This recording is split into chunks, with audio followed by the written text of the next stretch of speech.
evening.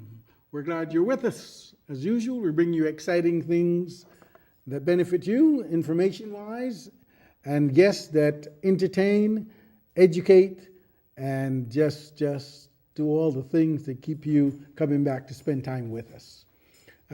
Today, we have a wonderful young lady who's doing some marvelous thing for small businesses, and you know most of what we do is to support small business and small business access. And we're going to ask her to share some information with you today that will put your business in orbit as it relates to social media and other things that she does. We're going to find out a little bit about her, and I'm going to sort of move over to her now. Farhanna. Yes. This is your moment. Thanks for being with us. Thank you for having me. Okay. And our audience just awaits all the exciting things that you're going to share with them about social media marketing for small businesses and all the other tidbits that you can share. Okay, great. So we're going to start first, though, by making them aware of you, who you are, what you do, where you hail from, all those things, so that they get to know you a little bit and then appreciate the things that you share with them. Okay. So tell us a little bit about you. So my name is Farhanna Cannon, and I am the founder and CEO of iMedia Exposure. We help businesses create amazing social media marketing plans, strategy, as well as helping them execute this so that they can grow their sales, their brand exposure online. And we help them support their social media efforts with offline marketing, the traditional marketing as well. I want to learn to be as sharp as you were just now with that. Woo, right on, straight to the point.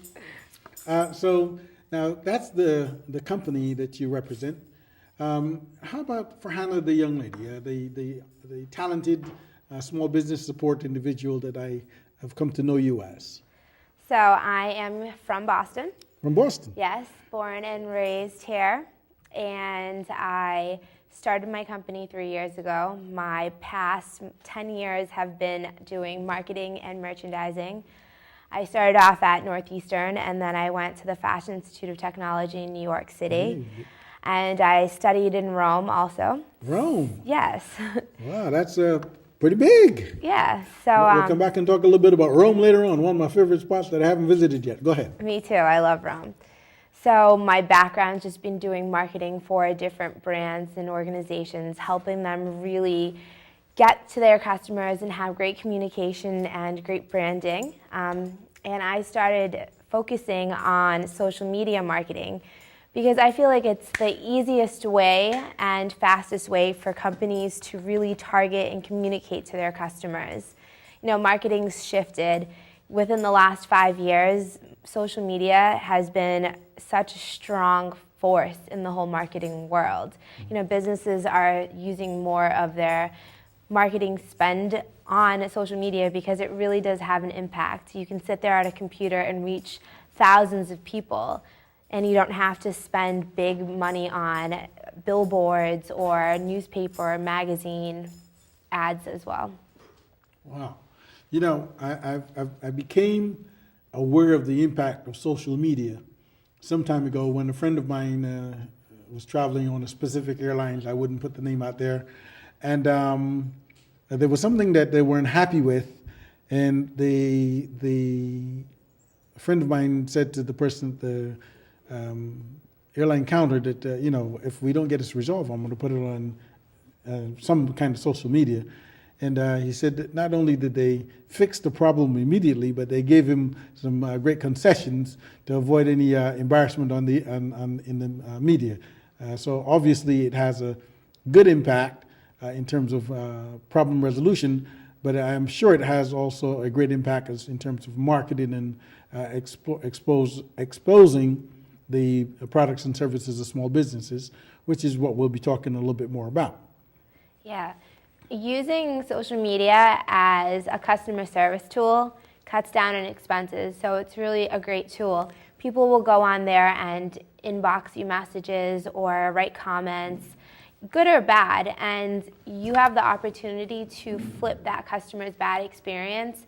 If they post something negatively and then you respond and you take responsibility as a business for whatever had happened, apologize, and do something to make that experience better, they're going to write back. They can go from hating the brands to now loving the brands because they feel like you actually care.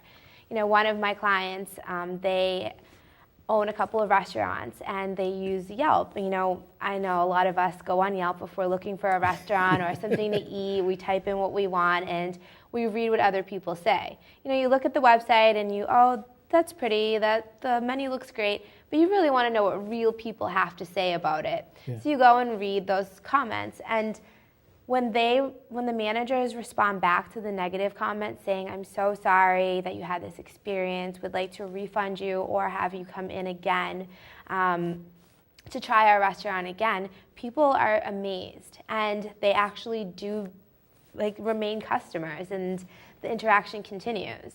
So you have a chance when people say, no, I wasn't quite aware of that. When people say negative things about you, it doesn't stay there. You just have to go on and respond to it to minimize the damage? Or? Well, it does stay there.